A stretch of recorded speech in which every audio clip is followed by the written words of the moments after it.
I'd say the story of prayer at Second Mile starts before Second Mile even exists.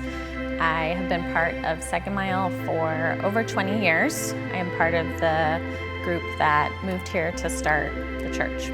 The group that started Second Mile was made up of 10 starry-eyed young people that wanted to be obedient to God. We knew we wanted to do it together as a group, as a community.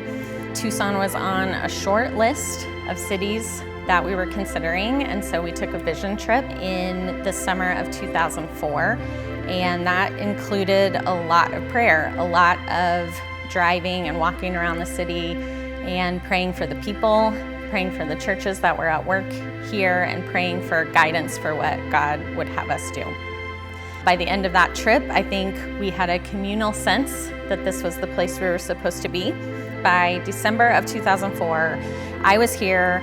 I was working at a temp job that was boring and had a lot of time for reading. So in my spare time, I read a book called Fresh Wind, Fresh Fire by a pastor in New York City, just telling the story of his church and how it was radically transformed through a prayer. And it got me so fired up. I was so excited about it. And it was by that first week of January in 2005, we started our first week of prayer and fasting at Second Mile. It's a practice that has continued annually in our body every single year of its existence. We knew that if this church plant was going to work, it was going to be God that was doing the work. It wasn't going to come from us. So prayer was realigning our focus to Him and remembering that it wasn't in our own striving, but in our obedience to Him. Before our public meetings ever even started in the summer of 2005, we would meet once a week in a rental property just down the street from where El Centro is now to pray.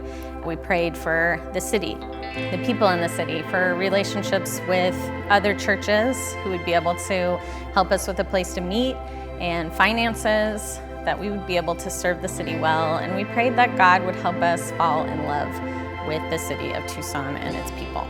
Over the years, our prayers have been answered in ways that we could not have possibly predicted. After 10 long years of praying for a place of our own to meet, God gifted us miraculously with the building of El Centro. When we were praying that we would find a gifted worship leader for our body, Chad fortuitously met Angela DeSoto in a Starbucks. When we were praying for many years that we would find another pastor, David Googe walked into our doors. And through our prayers for the Haynes 4 foster girls, our body has impacted that sphere of Tucson in ways that we never could have even dreamed to pray for at the time. Prayer is a way to engage in all the other core values that we have at Second Mile. When we remember who God is and who we are in relation to Him, it allows us to more humbly enter into worship, into the reading of His Word, into the sharing of the gospel, healthy community, and the cultivation of His body.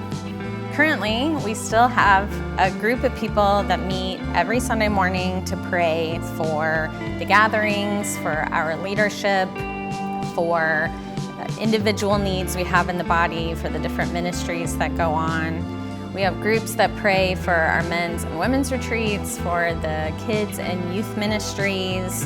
The Amplify team prays every Sunday for our gatherings as well. It might sound like God has given us everything we've ever prayed for and more. And while I kind of feel that way sometimes, I don't want to sugarcoat it.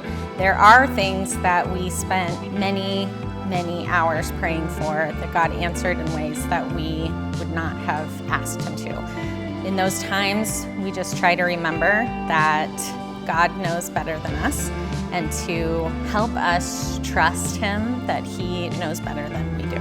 Second Mile also has many prayers, healthy relationships within our body, increased diversity, We continue to pray for our leaders. We pray for the relationships we have with people that we serve, the ministries that we partner with the relationship we have with the elementary school down the street, with the missionaries we have relationships with in Japan and in Thailand, and for increased missionary opportunities to partner with.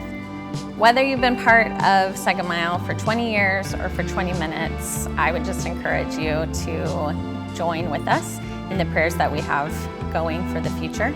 I cannot wait to see how God continues to increase our love of prayer, our love for Him, and to continue to blow our expectations out of the water.